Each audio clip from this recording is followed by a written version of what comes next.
Tiga.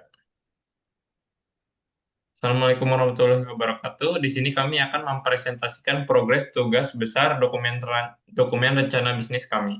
Yang pertama, perkenalkan saja dulu anggota kelompok kami. Yang pertama ada Saya Adam Bani Hairil Anam dengan NIM 230102006.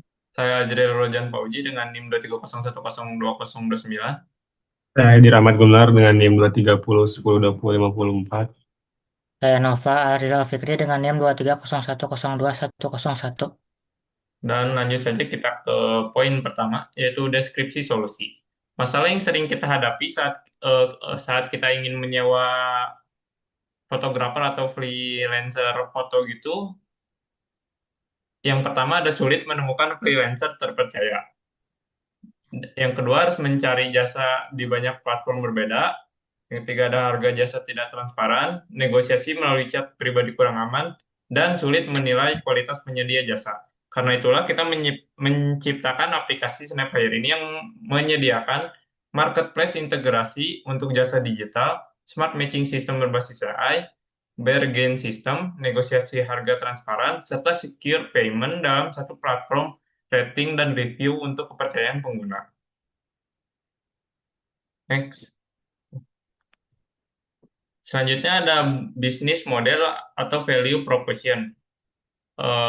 Keuntungan yang didapat pengguna di antaranya ada temukan freelancer cepat dan aman, negosiasi harga langsung, pembayaran escrow terlindungi, dan review serta rating transparan. Di sisi lain, keuntungan yang freelancer dapatkan yaitu profil profesional, portofolio, akun premium visibilitas level lebih tinggi, fitur listing di halaman utama, serta statistik performa pekerjaan. Dan keuntungan yang aplikasi kami dapatkan, yaitu ada komisi per transaksi, langganan freelancer premium, fitur listing berbayar, serta Snap Hire Academy tahun kedua. Selanjutnya akan dijelaskan oleh saya yaitu cost struktur. Struktur biaya ini dibagi menjadi dua bagian, yaitu modal awal, CapEx, dan biaya operasional bulanan, OpEx. Pertama, modal awal atau CapEx merupakan biaya yang hanya dikeluarkan di awal untuk membangun startup. Pada bagian ini, kebutuhan terbesar adalah laptop tim pengembang sebanyak 2 unit dengan biaya 16 juta karena perangkat tersebut digunakan untuk proses pengembangan aplikasi. Selanjutnya, terdapat biaya domain website sebesar 200.000 dan hosting VPS selama 1 tahun sebesar 1.800.000 agar aplikasi dapat diakses secara online. Kemudian, ada lisensi desain atau UI sebesar 500.000, legalitas dan administrasi 1 juta, branding, serta pembuatan logo 500.000, dan testing serta deployment sebesar 1 juta untuk memastikan sistem siap digunakan. Sehingga total modal awal atau CapEx yang dibutuhkan adalah sebesar 21 juta. Selanjutnya adalah biaya operasional, bulanan atau OpEx, yaitu biaya yang harus dikeluarkan setiap bulan agar bisnis dapat terus berjalan. Biaya tersebut meliputi server atau VPS sebesar 500.000, database dan storage 300.000, AP Maps dan Location 200.000, serta internet operasional 300.000. Selain itu, terdapat biaya digital marketing sebesar 1 juta. Untuk kegiatan promosi, transportasi, dan meeting tim, yaitu 500.000, sedangkan maintenance sistem 700.000, serta honorium atau gaji tim startup sebesar 3 juta.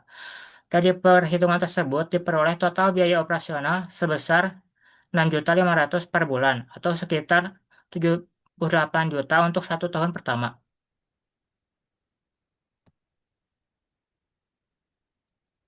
Baik, selanjutnya di sini ada revenue model atau bisa disebut adalah sebuah strategi kerja yang digunakan oleh perusahaan buat menghasilkan pendapatan.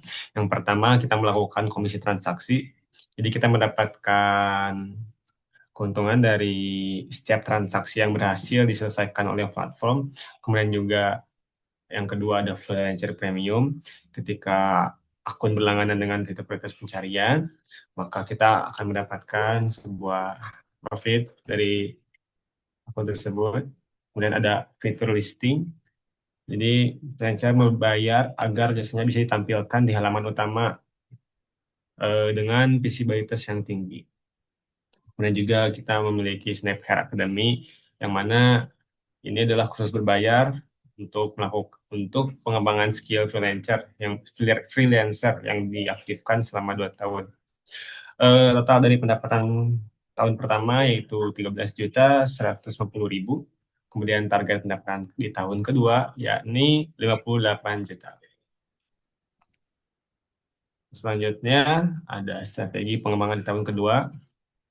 Yang pertama ialah aktivasi lini pendapatan baru, yaitu melakukan peluncuran withdrawal fee dan Snaphair Academy sebagai sumber pemasukan tambahan di luar komisi transaksi. Kemudian yang kedua ada efisiensi biaya marketing. Jadi kita mengoptimalkan pemasaran organik berbasis komunitas kampus untuk menghemat biaya pemasaran yaitu 1 juta per bulan dari alokasi digital marketing. Kemudian yang ketiga ada optimalisasi fitur premium, jadi meningkatkan nilai fitur freelancer premium dan fitur listing untuk mendorong konversi langganan berbayar. Kemudian yang keempat adalah target pendapatan tahun kedua, akselerasi menuju total pendapatan 58 juta dengan proyeksi pengeluaran stabil di 58 juta.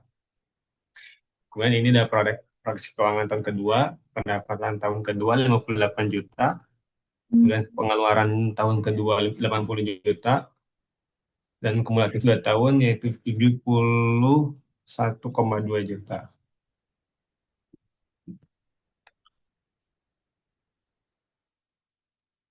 Pada slide ini, kami menampilkan analisis breakpoint atau titik impas di aplikasi SnapHire.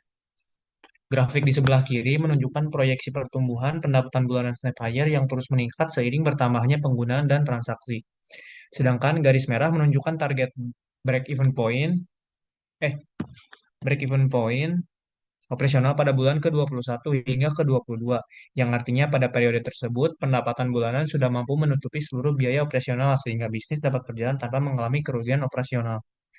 Awalnya kami menargetkan break-even point pada bulan ke-18. Namun, setelah dilakukan proyeksi yang lebih realistis untuk startup mahasiswa, target tersebut bergeser ke bulan ke-21 atau ke-22. Untuk pengembalian seluruh modal awal dan akumulasi biaya operasional atau payback period diperkirakan baru tercapai pada tahun ketiga hingga keempat operasional. Hal ini masih wajar karena fokus utama startup tahap awal adalah membangun basis pengguna dan meningkatkan pertumbuhan transaksi. Next. Yang terakhir ada kesimpulan dan kelayakan finansial. Pada ROI tahun pertama, kita mengalami kerugian sebesar minus 86,68%, yaitu pendapatan 13,2 juta berbanding dengan pengeluaran 99 juta.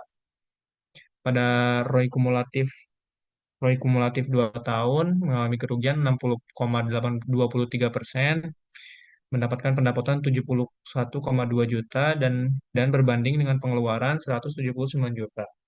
Pada payback period, yaitu pada tahun ketiga sampai keempat, defisit tahun pertama yaitu 85,8 juta dan positif mulai bulan ke-22. Proyek negatif di tahun 1 sampai 2 adalah hal yang wajar bagi startup platform digital di fase early stage yang berfokus utama yaitu penguasaan pasar atau market share dan retensi pengguna, bukan profitabilitas instan. Akselerasi BEP dapat dicapai melalui aktivasi SnapHire Academy dan optimalisasi marketing organik. Dengan strategi yang tepat, SnapHire berpotensi mencapai payback period pada tahun ketiga atau keempat.